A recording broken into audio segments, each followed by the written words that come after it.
Mr. Deputy Speaker, since January 2016, SkillsFuture Singapore SSG has referred 6 instances of fraudulent claims to the Commercial Affairs Department, CAD, for investigation, of which two were major cases, and you have heard from Minister Ong Ye Kung elaborated on these 2 cases 2 days ago in the House, including the actions that have been taken as well as additional actions that will be taken moving forward.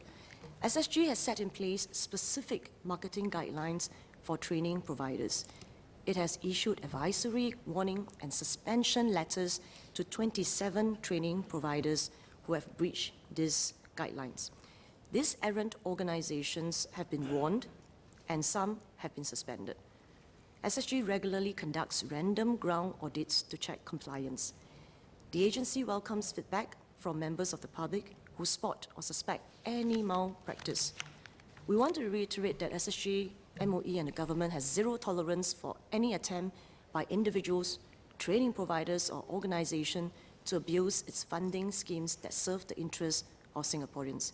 SSG will not hesitate to act against such errant individuals or organizations. Engineer Dr. Lee. Thank you. I would like to ask SBS how many has been suspended?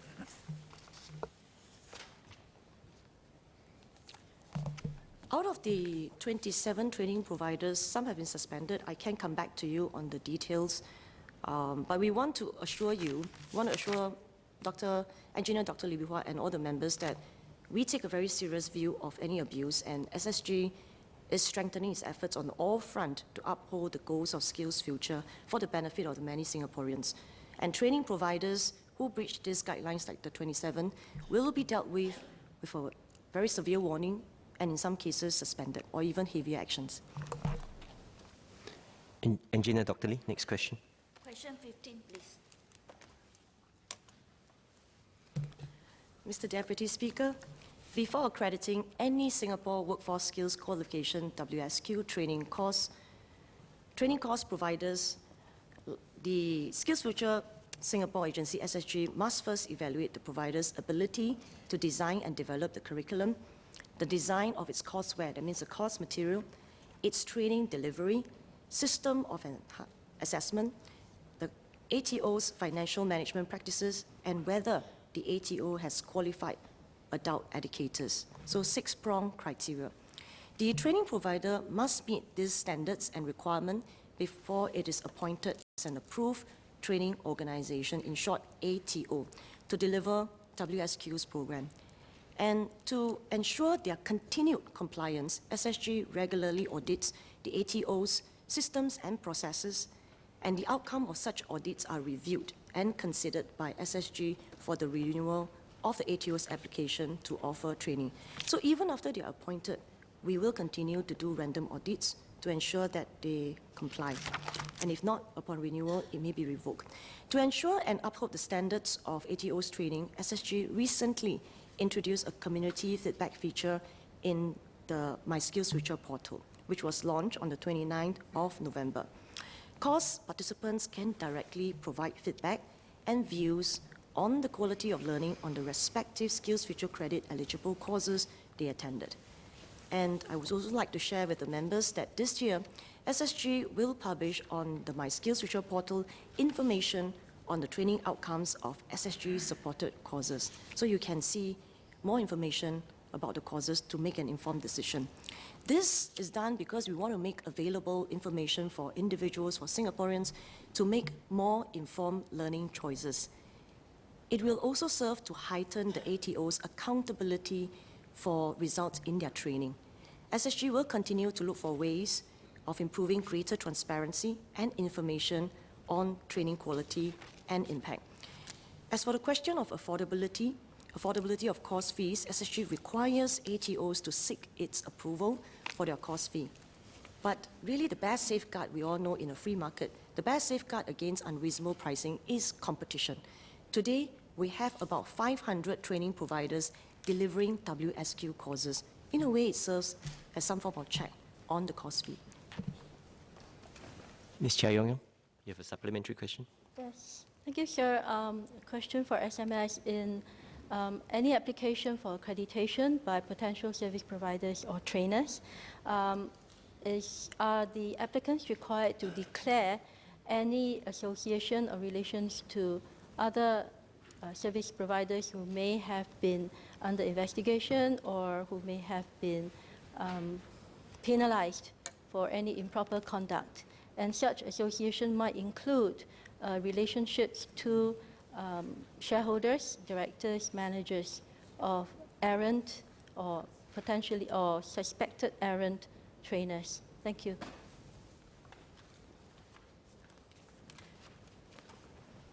I want to thank NMP Ms. Chia Yong for her supplementary questions.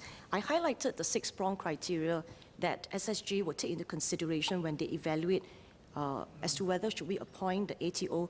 We will certainly also look at the track record of the organization.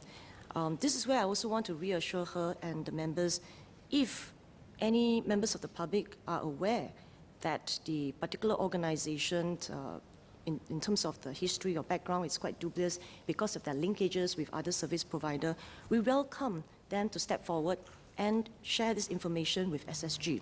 On Monday, Minister Ong, Engineer Dr. Lee Bee-Hwa asked about number hotline. I'm happy to share with the House that the SSG hotline is 6785-5785. I repeat, 6785-5785. Operating hours are from Monday to Friday, 8:30 a.m. to 5:30 p.m., and on Saturday, 8:30 a.m. to 1 p.m. Don't be worried for any other hours outside of the operating hours. Please assure your residents or members of the public to leave their contact details. We will close the loop with them during the next working day. In addition, if the members of the public prefer to send in the feedback via email or even via the My SkillsFuture portal, they can do so through the new feature I mentioned earlier, community feedback feature. Thank you. Engineer Dr. Lee.